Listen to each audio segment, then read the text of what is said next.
कभी हमने सोचा नहीं था कि एक दिन नासा और चाइना के साथ इंडिया का नाम भी एक ही आसमान में लिखा जाएगा। एक वक्त था जब स्पेस रेस सिर्फ दो देशों के बीच होती थी, अमेरिका और यूएसएसआर के साथ। लेकिन आज दुनिया के नए युग में दाखिल हो चुकी है स्पेस रेस 2.0।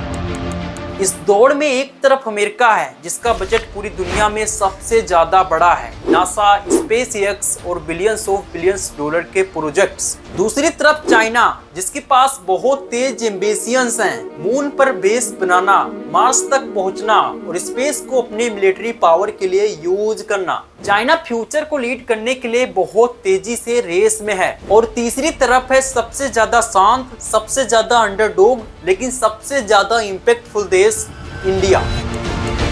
एक ऐसा देश जो दुनिया का सबसे सस्ता, सबसे इफिशिएंट और सबसे डिसिप्लिन्ड स्पेस प्रोग्राम चलाता है, जो रॉकेट पर पैसे नहीं जलाता पर काम जरूर करता है। ये कंपटीशन टेक्नोलॉजी का भी है, इकोनॉमी का भी है और इन्फ्लुएंस का भी है। कौन आगे निकलेगा, कौन स्पेस को कंट्रोल करेगा और कौन फ्यूचर को डिफाइन करेगा, यही है स्पेस रेस 2.0।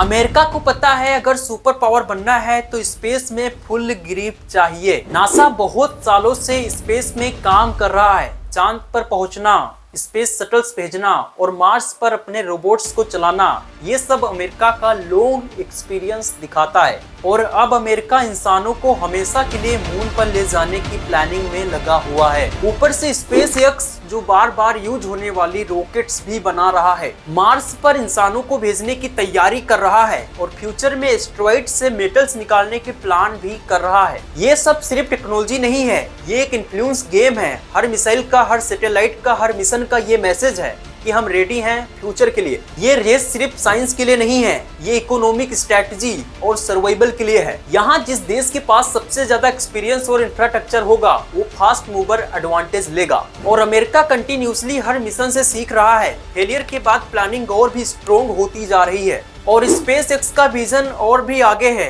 रॉकेट्स को इतना परफेक्ट बनाना कि लॉन्च खर्चा ऑलमोस्ट 0 हो जाए, स्पेस ट्रेवल को बस टिकट जितना सस्ता बनाना और मार्स पर एक छोटा सा ह्यूमन सेटलमेंट बनाना, ये सब है उनका लॉन्ग टर्म गोल्स। यहाँ चाइना का तरीका बिल्कुल अलग है। उनके लिए सबसे बड़ी चीज है कि काम को जल्दी करना। स्पीड ही उनकी असली पावर है और वो स्पेस में प्रोजेक्ट्स को बहुत तेजी से पुश कर रहे हैं, बिना रुके, बिना टाइम वेस्ट किए। चाइना का ट्यांगोंग स्पेस स्टेशन अब पूरी तरह से रेडी खड़ा हुआ है और चांद पर अपना बेस बनाने की प्लानिंग भी कर चुका है और मार्स पर उनका रोवर भी सक्सेसफुल पहुंच चुका है। और सैटेलाइट्स के कॉम्बिनेशन के साथ चाइना क्विकली अपने डोमिनियंस एस्टैब्लिश कर रहा है। चाइना का फंडा सिंपल है, जो अमेरिका कर रहा है वही चीज चाइना को जल्दी करना है और उनका विजन क्लियर है। अगर आज चांद पर बेस बना लिया और मार्स पर अपनी प्रेजेंस जमा लिया तो फ्यूचर में उनके पास सबसे बड़ा स्ट्रेटेजिक एडवांटेज होगा।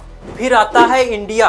बजट कम है, रिसोर्सेस लिमिटेड ही है, लेकिन डेडिकेशन, इनोवेशन और प्लानिंग अनलिमिटेड है। चंद्रयान 3 ने साउथ पोल पर हिस्ट्री बना दी पहले ही लैंडिंग में। मंगलयान ने पहले ही अटेम्प्ट में सक्सेस होकर दुनिया को सरप्राइज कर दिया। और PSLV रॉकेट्स, जो दुनिया में सबसे ज्यादा रिलायबल और ट्रस्टेबल रॉकेट्स के नाम से जाना जाता है। और अब प्राइवेट कंपनीज भी इकोसिस्टम के हिस्सा बन रही हैं। स्काई रूट और अग्निकुल जैसे स्टार्टअप रॉकेट और 3D प्रिंटेड इंजन के साथ। इंडिया के मिशन का एक ही फिलोसफी है, बजट कम लेकिन इम्पैक्ट ज्यादा। और यही रीजन है कि इंडिया स्पेस में एक साइलेंट पावर हाउस बन गया है। और ये सिर्फ साइंस नहीं है, ये एक मैसेज है। ये सब प्रूफ करता है कि कम रिसोर्सेस में भी एक्स्ट्रा ऑर्डिनरी काम किए जा सकते हैं। सोचो, ये रेस सिर्फ स्पेस के लिए नहीं है। मून पर बेसिस बनाए जाएंगे और मार्स पर सेटलमेंट्स होंगे और एस्टेरॉइड से रिसोर्सेस निकाले जाएंगे। हर सैटेलाइट, हर रॉकेट फ्यूचर के लिए स्ट्रेटेजिक एडवांटेज बनेगा। और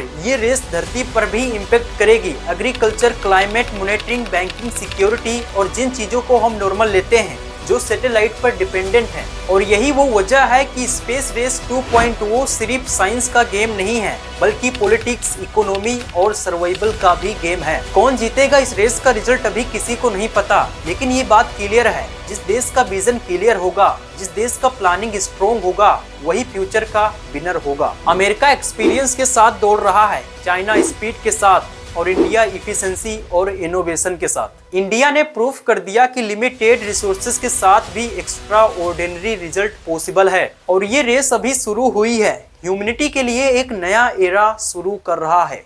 बहुत बहुत धन्यवाद दोस्तों इस वीडियो को देखने के लिए।